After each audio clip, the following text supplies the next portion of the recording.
Are they going to wage war on us? Are they going to pat us on the head? No, they will launch attacks against us. They will keep launching attacks. We must not allow war. We've already had our fill of this.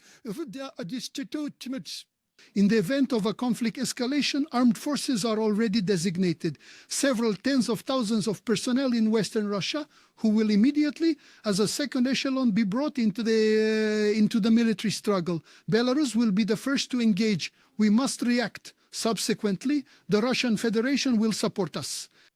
This is precisely the regional grouping of troops and tactical nuclear weapons that we have returned to Belarus. In addition, the first positions for the Oreshnik missile system have been equipped. It has been with us since yesterday and is now assuming combat duty. As diplomacy grinds on and peace talks hang in the balance, the war's military dimension is shifting fast. Russia is now moving its newest missile systems closer to NATO's eastern flank. A deployment that Moscow calls routine is being read as a warning across Europe, and it comes at a moment when Ukraine is urgently pressing its allies for financial survival. Belarusian President Alexander Lukashenko says Russia has placed its newest missile system on combat duty inside Belarus. Speaking Thursday, Lukashenko confirmed that the Oreshnik intermediate-range ballistic missiles arrived a day earlier and are now operational. No details were given on the number of missiles deployed or their exact locations. Earlier this week, Russian President Vladimir Putin has also confirmed that the Oreshnik system is entering combat service this month. The missile was first publicly revealed after a strike on a Ukrainian industrial site late last year.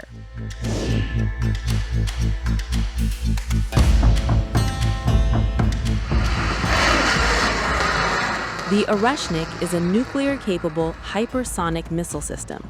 Russian officials say it carries multiple warheads, travels at speeds of up to Mach 10, and cannot be intercepted by existing air defenses. State media in Russia has claimed the missile could reach targets in Poland within minutes, and NATO headquarters in Brussels shortly after. Moscow has said the system can be armed with either conventional or nuclear warheads, with no way for an adversary to know which before impact. The deployment comes as diplomatic efforts to end the war in Ukraine intensify. President Putin has repeatedly said Russia will not compromise on what it calls its security guarantees or territorial demands.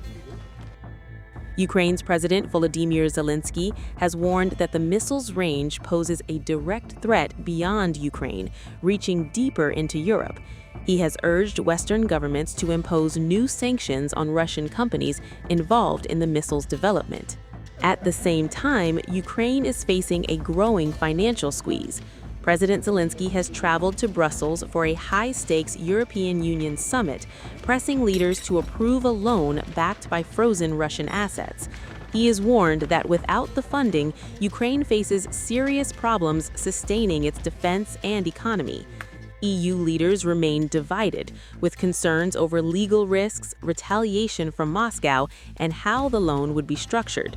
Belgium, which hosts the bulk of frozen Russian assets, has pushed for guarantees against legal and economic fallout. European leaders are now weighing two paths: immediate financial support to Kyiv or prolonged uncertainty. Some leaders argue failure to act could embolden Moscow. Others warn that using frozen assets could trigger long-term legal and economic consequences.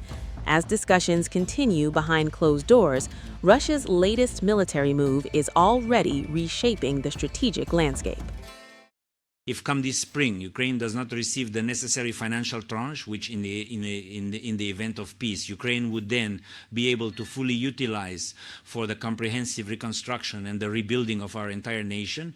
However, should the war unfortunately continue, Ukraine will be compelled to allocate these crucial funds towards addressing its immediate and pressing priorities. First and foremost, it's about drone production. If this financial tranche does not arrive, Ukraine's drone manufacturing will be significantly reduced. The sensitive issues that we discussed with the United States of America. Yes, Donbass is an unresolved matter. We have differing views. The nuclear power plant currently occupied by the Russian Federation is not functioning. It's been destroyed, yet it should be operational, generating electricity. It's our plant, our rights. The issue remains unresolved. It's a matter of money. I fully express my complete perspective to my fellow leaders today. I firmly believe that concerning reparation loans, this specific matter absolutely must be addressed and resolved in a positive manner, because this particular issue is not solely a question of providing essential financial support to Ukraine throughout the first quarter of the upcoming year, but instead it represents a matter of a fundamentally different and broader character. We absolutely do not want this particular tool to eventually fall into the hands of the Russians.